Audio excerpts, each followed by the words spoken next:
Fala aí pessoal, beleza? E nesse vídeo eu vou falar pra vocês de contrapiso, tá? Nós estamos fazendo aqui agora o contrapiso do chão e vou dar algumas diquinhas pra você economizar dinheiro e economizar tempo na hora do contrapiso. Pessoal, aqui foi feito inteiro o contrapiso, tá? Como vocês podem ver. E como que a gente faz para economizar?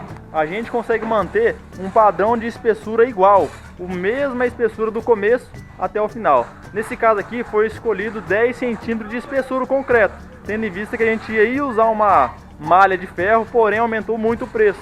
Então a gente cortou a malha de ferro e aumentamos a espessura. Ia ser inteiro com 6 centímetros, mas agora vamos fazer com 10 para ter uma resistência maior. E como que a gente faz para economizar, pessoal?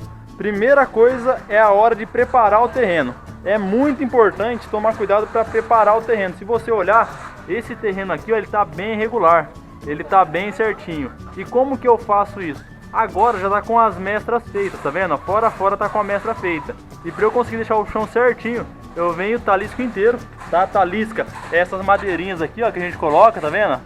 É uma talisca para fazer a mestra. Então a partir daqui eu vou saber a altura do meu concreto. Então eu venho taliscando inteiro aqui e depois eu venho sarrafiando antes do concreto. Daí você pergunta assim, Gilmar, como assim sarrafiar antes do concreto?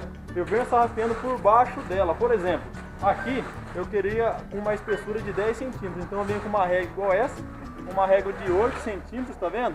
E venho passando por baixo. Vou levar ali para vocês verem. Dessa forma aqui, ó, a régua tá aqui, ó. Se eu tirar o concreto dela, a mesma altura que ela tá aqui é a altura da talisca, tá vendo? Se eu limpar aqui, ó. Então aqui, ó, a mesma altura da régua é a altura da talisca. Então o que eu faço é deixar todo o chão com a mesma altura. Então eu venho sarrafiando o chão. Antes de colocar o concreto, eu sarrafeio inteiro. Aqui, ó, foi inteiro sarrafiado. Aqui o chão inteiro foi taliscado, sarrafiado, jogado pedrinha.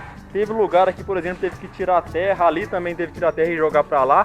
Mas ficou inteiro bem certinho. Dessa forma, eu garanto a mesma espessura de 10 centímetros. E em cima disso a gente faz o cálculo. Por exemplo, esse espaço inteiro aqui, ó, daqui até lá, aqui dentro da garagem também foi concretado e foi tudo com a mesma espessura. E se é com a mesma espessura, fica fácil de eu calcular. Por exemplo, aqui deu aproximadamente 120 metros quadrados, esse ambiente aqui. Se deu 120 metros quadrados e eu usar 10 centímetros de espessura, eu calculo 120 vezes 0,1, que vai dar 12 metros cúbicos. E foi o que a gente pediu. E agora eu vou falar como você economizar no metro cúbico. Por quê? Se vir concreto a mais, você perde. Então o que a gente fez aqui? A gente concretou toda essa parte aqui antes do almoço, fechamos. Até esse ponto aqui, ó, foi um caminhão. E o que eu fiz foi medir. Medir daqui até lá na frente, deu 35 metros quadrados. Então se deu 35 metros quadrados, ia aproximadamente 3,5 metros de concreto. Porém, se eu peço 3,5 metros e tem algum ponto que está um pouquinho mais alto, tem algum relevinho, pode ser que sobra. E se sobrar é prejuízo para o cliente. Por quê? O metro de concreto aqui na minha região, o metro cúbico está por 315 para fazer esse contrapiso aqui, para fazer esse concreto. Então se você perde meio metro, você perde dinheiro. Para o cliente é ruim isso. Então o que eu fiz foi pedir 3 metros. Então se vai 3,5 metros, eu pedi meio metro a menos, porque não tem onde jogar. Se é uma obra que a gente tem onde jogar, a gente aproveita esse material. Mas nesse caso é só aqui que a gente vai usar. Então o que faltar, a gente joga na bitoneira, tá ok? Então sempre que for fazer concreto, se for pedir usinado, pede um pouco a menos para não sobrar. Se sobrar, o cliente perde dinheiro. Outra dica que eu vou dar para vocês, pessoal.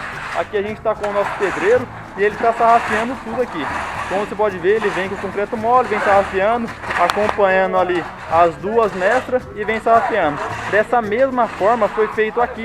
Só que a gente teve que pisar, às vezes o concreto está muito mole e fica um pouco mais baixo, um pouco mais alto. Então o que eu faço? Depois de pronto, mais ou menos umas 2, 3 horas depois de pronto, eu venho sarrafiando por cima. Se você olhar aqui, ó, tá até mais diferente, ó. Tá vendo o concreto? Tá até mais rasgado, ó. Meio esfarelento aqui, ó. Porque foi aonde a gente sarrafiou de novo. Aqui tava um pouquinho mais alto porque a régua não pegou, porque tava mole, certo? Aqui, ó, foi passado tudo de novo a régua, depois de 1 ou 2 horas para ficar retinho e não ficar calombo. Porque na hora de fazer o concreto, é muito melhor ficar mais baixo do que ficar mais alto. Se ficar mais alto, a gente tem que quebrar e dar um trabalho danado. Agora, se fica mais baixo, a gente só preenche até nivelar. E nesse ambiente inteiro aqui vai ser assentado o piso. Então a gente está concretando agora, já tem que ficar bem retinho para depois eu vir com uma massa bem fininha, tá? Então quanto mais reto você deixar esse concreto, mais você economiza. Agora daqui para lá, ó, vai desempenar inteiro. A gente vai ter que vir com uma massinha e já vir deixando bem lisinho. Pessoal, quando você for fazer concreto inclinado, você nem tenta desempenar manualmente, tá? Se você não tiver aquela máquina, a gente chama ela de bailarina, aquela que fica rodando e desempenando sozinho, deixa bem lisinho, sabe? Se você não tiver essa máquina, não adianta querer desempenar na mão. Eu já tentei desempenar, não consegue, fica um acabamento muito ruim, porque o concreto vai colando na desempenadeira, é uma anarquia só. Então você nem tenta desempenar concretos e nada, tá ok? A não ser se você tiver a máquina certa ou se não for cimentado queimado. Pessoal, a dica que eu tenho para passar para vocês sobre contrapiso era isso. Com esse vídeo você vai conseguir economizar dinheiro, economizar tempo, ter garantia na sua obra, porque o grande problema hoje das obras é quando a pessoa deixa uma parte do concreto com 10 centímetros e a outra com 3, 5 centímetros. Então é muito importante padronizar, deixar todo o concreto com a mesma espessura para você garantir a qualidade e a economia da sua obra, tá ok? Pessoal, muito obrigado por acompanhar nossos vídeos, estamos juntos e até a próxima. Valeu!